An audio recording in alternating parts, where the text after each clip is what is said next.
Tutoriel pour entretenir une proposition d'action que vous avez créée. Bonjour à tous, dans ce tutoriel je vais vous expliquer pourquoi et comment entretenir l'une des propositions d'action que vous avez publiées. En effet, il ne s'agit pas de publier une proposition d'action puis de l'oublier. Elle est censée vivre et s'améliorer au fil du temps grâce aux commentaires des uns et des autres. Pour plus de détails, vous pouvez vous référer au tutoriel dédié aux commentaires intitulé « Participation à l'élaboration d'une proposition d'action ».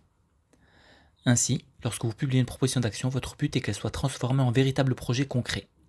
Mais pour cela, votre proposition doit avoir du succès, car seules les propositions d'action qui auront obtenu le plus de likes, le plus de partages et le plus de commentaires seront soumises au vote de la communauté afin d'être converties en projet réel. Vous comprenez donc que pour cela, votre idée doit être attractive aussi bien dans le fond que dans la forme.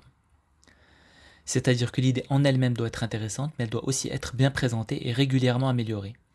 Et pour cela, nous vous recommandons de respecter 3 règles de base. La première, traduire systématiquement votre proposition en une langue supplémentaire au moins. En effet, cette plateforme est destinée aussi bien aux personnes arabisantes qu'aux francophones ou aux anglophones. Dites-vous bien que si vous rédigez votre proposition d'action uniquement dans la langue que vous maîtrisez le mieux, que ce soit le français ou l'arabe ou l'anglais, vous vous privez du soutien d'une grande partie de notre communauté qui ne maîtriserait pas la même langue que vous. Comme vous pouvez le voir, cette proposition d'action est traduite en 3 langues, puisque les 3 drapeaux français, anglais et palestiniens apparaissent, tandis que cette proposition d'action, elle, n'est rédigée qu'en une seule langue. La conséquence est que si je change la langue, celle-ci s'affiche correctement, contrairement à celle-ci. Et si je clique sur celle-ci, elle s'affiche comme il faut, alors que si je reviens et que je clique sur celle-là, un message d'alerte apparaît, m'informant qu'il n'y a pas de traduction disponible pour cette proposition d'action.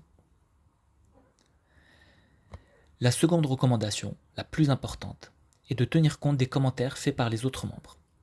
En effet, en prenant en considération ces commentaires, vous bénéficiez des idées, des compétences et de l'expérience des autres personnes dans des domaines que vous ne maîtrisez pas et qui pourraient être pertinents pour votre proposition d'action. En plus, vous créerez une communauté autour de votre idée, car les gens auront le sentiment que leurs commentaires ont été pris en compte et seront encouragés à s'investir encore plus dans votre proposition. Pour tenir compte des commentaires faits par les autres utilisateurs, vous n'avez pas besoin de consulter régulièrement votre proposition d'action, il vous suffit simplement de consulter votre boîte mail, car vous êtes censé être notifié à chaque fois qu'un commentaire de votre proposition est publié. La troisième et dernière recommandation est d'illustrer votre idée par des médias, que ce soit des images, des documents PDF ou mieux encore une vidéo explicative dans laquelle vous présentez votre idée. Vous devez savoir que de nos jours, les gens préfèrent de loin regarder une vidéo plutôt que de lire une fiche technique.